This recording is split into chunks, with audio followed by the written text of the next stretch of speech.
Okay, so ready to trade in our beachwear for some stylish outfits. Today we're going to do a deep dive into Spanish clothing vocabulary. Sounds fun. Yeah, it should be good. You sent me this super cool Spanish lesson. It's designed for intermediate learners, and it's got this really neat structure. Yeah, it's organized by body region, Oh, that's cool. which is a lot more intuitive than just like memorizing a random list of words. Oh, for sure. Yeah. It's Yeah, like we're getting dressed from head to toe, but with Spanish words. exactly. That's cool. So, speaking of head to toe, why don't we start at the top with headwear? Right? This lesson starts off with sombrero for hat, but it also talks about sombrero de copa, which means top hat. Have you run into that one before? Yeah, I have.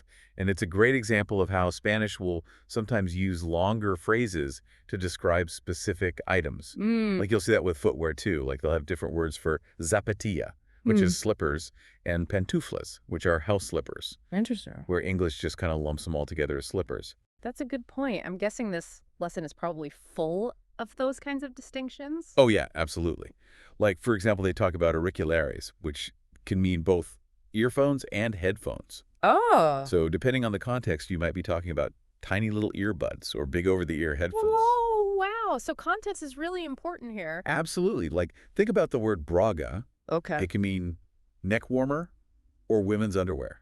Oh. Yeah. So you got to be careful. You don't want to mix those up. No, you really don't want to accidentally ask for the wrong braga in a shop. No, especially not in a shop. Yeah. And the lesson also points out some interesting cultural tidbits, too, like how boyana, which is a beret, is often associated with older generations in Spain.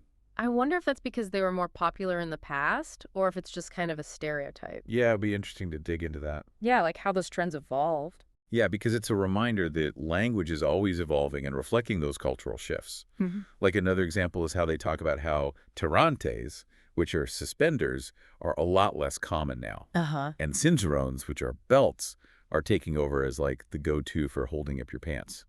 Makes sense. Fashion trends come and go, Exactly. and language has to keep up. For sure. So we've covered headwear, but what about the rest of the outfit? Yeah. Let's move down to the upper body. I bet it gets even more interesting from here. Oh, yeah, definitely. Right, let's do it. From cazadoras to guantes, there's a whole wardrobe of words waiting to be explored.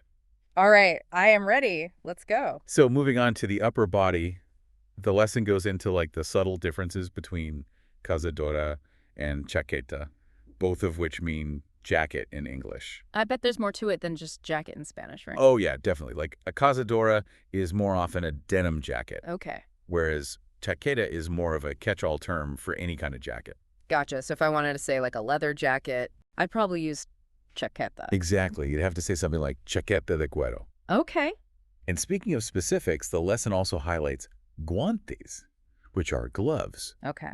But you know how we're seeing Spanish often has these more precise terms? Mhm. So it's not just about knowing the word for gloves. It's about understanding, like, guantes de invierno are winter gloves, Oh, right, or right. guantes de gimnasio are gym gloves. So like the specific type of glove. Exactly. Yeah, that makes sense. And they even touch on how tirantes, which are suspenders, are less common now. Yeah. And cinturones, which are belts, are kind of taking over. Okay. It's like a little window into those trends. I like that. Yeah, it's really interesting how the language is always adapting and reflecting those changes. For sure.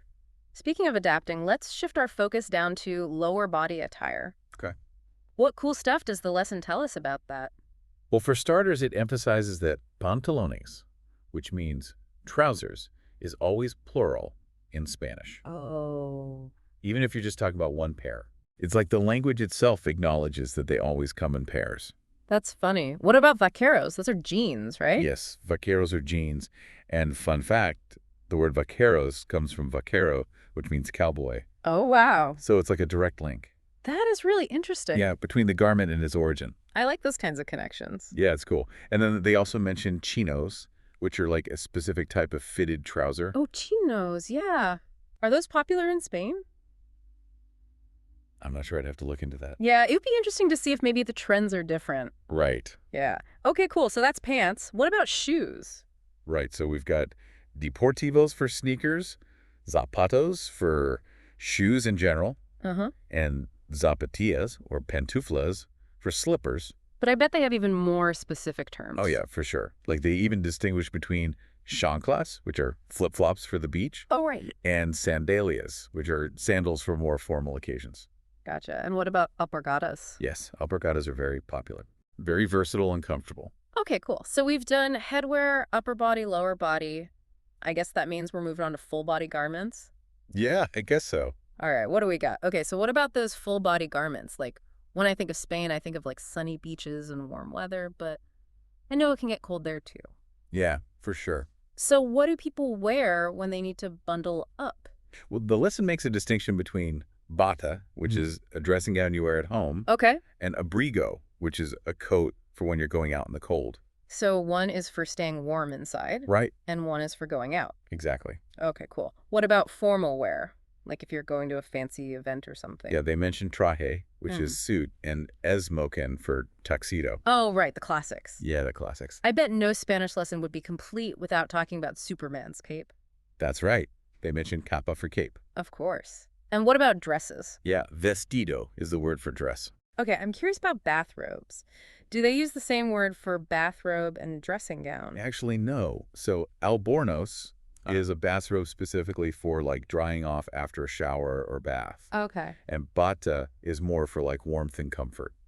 Interesting. So they have two separate words for that. Yeah, that's a good distinction. So we've covered a whole wardrobe of Spanish clothing vocabulary here. Yeah, we really have. From head to toe, casual to formal. How do we actually remember all this stuff? They do have some learning tips. Mm. They suggest writing sentences with the new vocabulary, Okay. creating flashcards with words and images, and this is my favorite, emphasizing the importance of sleep Sleep. for memory consolidation. Oh, I like that one. Does reviewing vocab before bed actually help? Yeah, studies have shown that sleep plays a big role in memory formation. Hmm. So if you go over new words right before bed, your brain is more likely to process and store that information while you're sleeping. Wow, that's so cool. I'm definitely going to try that. This has been really cool. It's been fun. Yeah, it's amazing how much we can learn about a culture just from like exploring its language. It's true. It's been a pleasure going through all this with you. And for you, dear listener, we'll leave you with this. What other techniques could you use to learn and retain new vocabulary? Maybe exploring etymology, creating your own stories around words, or even incorporating music and movement. The possibilities are endless, so keep experimenting and have fun with it.